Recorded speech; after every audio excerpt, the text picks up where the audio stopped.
We can speak to Moshe Lavi, whose brother-in-law, Omri Miran, was kidnapped from his home on October the 7th. Moshe Lavi, thanks so much for talking to us. We do appreciate your time this morning. Your brother-in-law is still being held by Hamas. Talk to us about your feelings as you see two of the Israeli hostages released this morning. Yes, good morning. Thank you for having me. Omri is still captive, but this morning our heart is full of relative joy for seeing the release of hopefully 3 Israeli hostages. 2 already reached Israel, and we're now waiting for Keith Siegel to be transferred to the Red Cross and then transported to Israeli territory. These moments over the past few weeks gave us, the families of hostages, so much hope. It pieced together so many broken pieces of our hearts. And now we have to keep focusing to ensure policymakers, from our prime minister to the mediator countries, and of course Hamas, ensure that the second phase of the deal happens so that people, hostages like my brother-in-law Omri, return home as well. Well, yes, and has your brother-in-law's name been mentioned at all as part of this deal? Are you expecting him to be released in the second phase once this first phase is completed? We were ensured by our own policymakers up to the Prime Minister, who met my sister, Omri's wife, a few weeks ago, that all the hostages are included in this deal. There is a list of hostages included in the first phase, and the rest should be released in the second phase. Negotiations already started unofficially. They will officially start on Monday, on the 16th day of the deal. And we expect Israel to do what it needs to do to prioritize the return of its citizens, those who were kidnapped by Hamas terrorists on October 7th. And we expect as well the countries that sponsor Hamas, nefarious actors like Qatar, Turkey, Iran, to force them to agree to a viable deal that will ensure all Israeli hostages return home to their loved ones. We will not stop until the last hostage return home.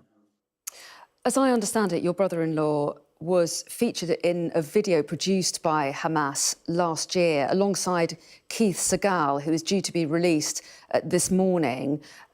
What would it mean to you to see Keith released, and will you be keen to talk to him? We're going to give space and embrace to all the hostages who return. I'm sure once they'll be able to communicate and share who they met in Hamas dungeons, Hamas tunnels, who they remember seeing alive, they'll be able to share it. Of course, we hope Keith, once he returns, when he recovers, will be able to share something about Omri. We haven't heard about Omri since that video in late April 24. He looked very unwell, but we were given the strength to see how he survived and how we can still bring him home alive. And I hope Keith will bring us a proof of life over the next couple of weeks. Irrespective of that, we keep the struggle on. We have no reason to believe Omri is not alive.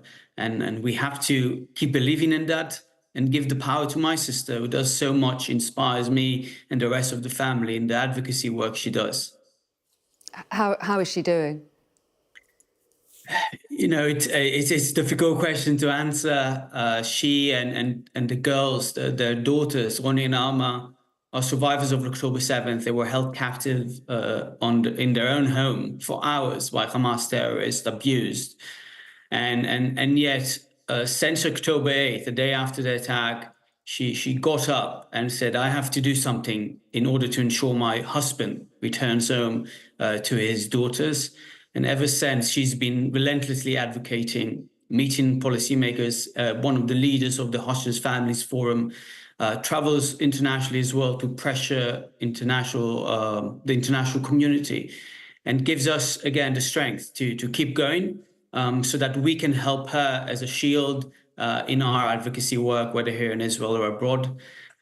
She has a lot of emotions inside her, but she has yet to be able to process them because she's solely focus on bringing home Omri, while at the same time raising the two daughters and ensuring they feel safe, even though they're still displaced.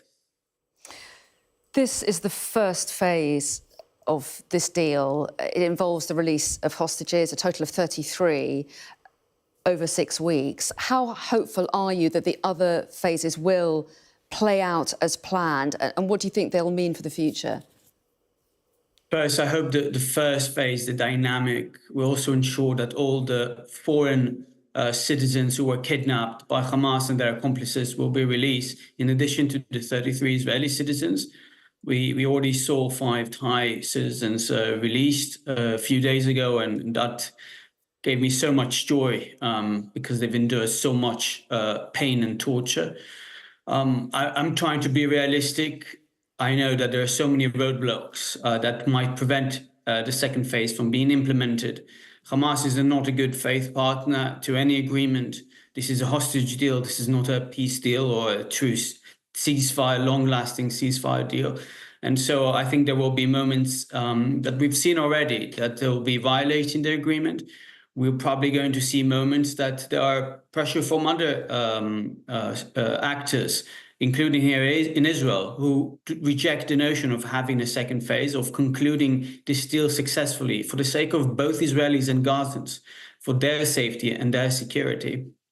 And so we have to be realistic, which is why we keep advocating, we keep going on rallies, we keep meeting policymakers. I'll be going to DC next week in order to meet policymakers there and ensure that their commitment, the commitment they showed, especially the Trump administration, his special envoy Witkoff, have shown to us their commitment to complete all the stages of the deal. We needed the families of hostages, Israelis needed to ensure our social contract, and of course Gazans needed in order to begin rebuilding and reconstituting their territory, hopefully without Hamas in power, because then we'll return to this cycle of violence.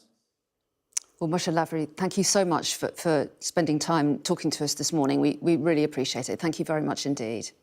Of course, thank you.